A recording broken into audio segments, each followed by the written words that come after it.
I don't know what to do with my hands. I know what to do with the hands. Ow! Do a mind meld. Hands, ladies, so that Margaret can keep her hands to herself. I'm gonna start rooming with the kids.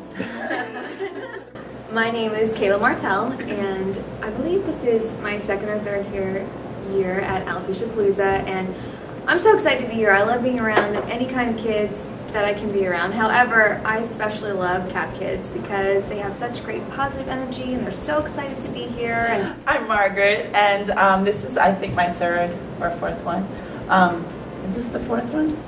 It's the Alopecia fourth Palooza. So this is my third one. I missed 1 year. And it is just such a gift to do this every year. I love it, and I think we have as much fun as the kids, if not more at times, acting up. And it's just exciting to see how much CAP and Alopecia Palooza has grown. I am Laura Hudson, and this is my 4th year at Alopecia Palooza. And I come every year, and I started my first year at CAPS wearing a wig, ashamed to let anybody see me bald, and went out to eat with 4 other bald ladies, and I was the only one with hair because I didn't want to be seen bald. And then I got around these kooky ladies, and well, the rest is history, so now I'm proud to be able My name's Amanda Altice. This is my 3rd year at CAP camp, and I have to say I look forward to it from the second I leave camp until the second I arrive at camp. It's just so great seeing all these kids, and this being my 3rd year, I'm actually getting to see them grow up a little bit every single year, and it's just such a really special experience being able to see that, watch them. So my journey with alopecia began when I was 2, and I lost my hair completely when I was 8. And at that time, there really wasn't any support for kids. The wigs were adult wigs. Going bald wasn't really an option in the 80s. And so I wore wigs for years, and when I was about 17, 18, I stopped wearing wigs after having a dream that was kind of an epiphany, and I saw myself without and free, and I felt complete. And why do you think they're happy? What are they doing that makes them happy? Having lots of fun. And what kind of things did you do that was really fun? Swimming. Swimming? And this was the first time you ever went in the ocean, right? I started losing my hair when I was in 5th grade in junior high, and I didn't know what to do because all of a sudden I started seeing a lot more hair in my hairbrush, and I tried to part my hair on the side to hide it from my mother because I didn't know what was going on, and the only women that I knew that were losing their hair were... I'm Aaron Friedman. I'm 14 years old, and I'm from Cleveland, Ohio. I started falling out when I was 18 months old. I was officially diagnosed with alopecia at that time. It came in and out as spots up until I was around 7 or 8, and then at 9 all of it fell out. And we immediately went to a wig. We bought an old lady granny wig that I am determined had gray in it. My mom kept telling me it was not gray. I know that wig had gray in it.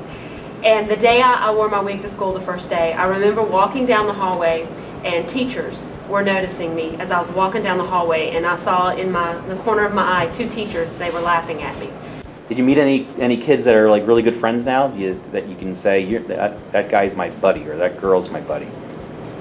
I don't wear a wig or a hat, and I never tried to, because the way I feel is that if someone doesn't like the way I look, then that's their problem. They can just worry about that themselves. They don't have to annoy me about it.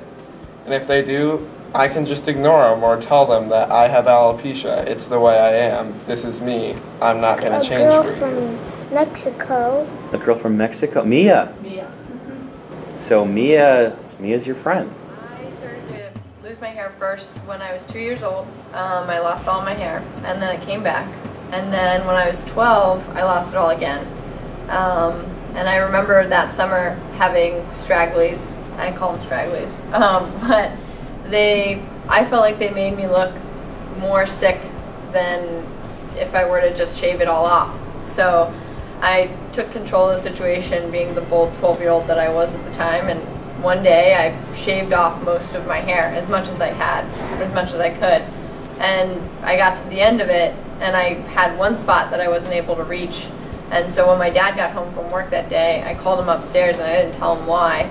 And he comes in and he sees all my hair all over the sink, and he knows what he needs to do, and and he shaved the last bit of my hair, and it was probably one of the hardest things he'd ever had to do. Just the first thing.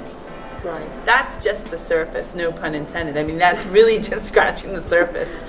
It's so many layers beneath that, right? We all know that. My advice, and one thing that I found, is ignore the other people. People don't understand what these parents are going through. They don't understand what their child's going through. And I remember my mom letting me wear makeup when I was like 10 because I had no eyelashes and no eyebrows. So she let me draw eyebrows on. She would draw eyebrows on.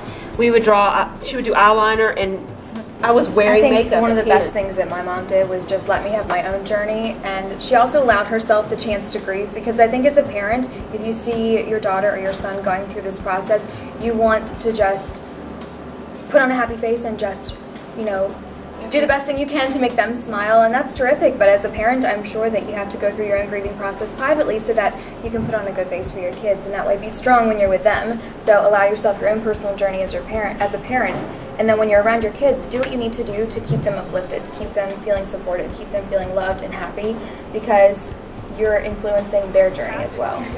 For the parents as much as it is for the kids. So know that you have resources with the internet. Know that you can reach out to other parents online and talk to them about adult discussions that you can't share with your kids, right? And so it's in a safe environment so your kids don't have to see you vulnerable. I do think it's important to show a certain amount of emotional vulnerability to your kid. So they know it's okay. So they know it's okay, but I understand what you're saying, because it's a fine line. You don't want to be a wet blanket all the time. And sometimes you go through periods where it's hard to get it together, and your kid has it together, and you might be feeling more vulnerable than they are that month. So that's why I think CAP is so valuable, because it's really there for the parents as much as it is for the kids, right? Like my friend said the other day in her interview, she said, Amanda, the girl with the ankle brace, not Amanda, the bald runner. So,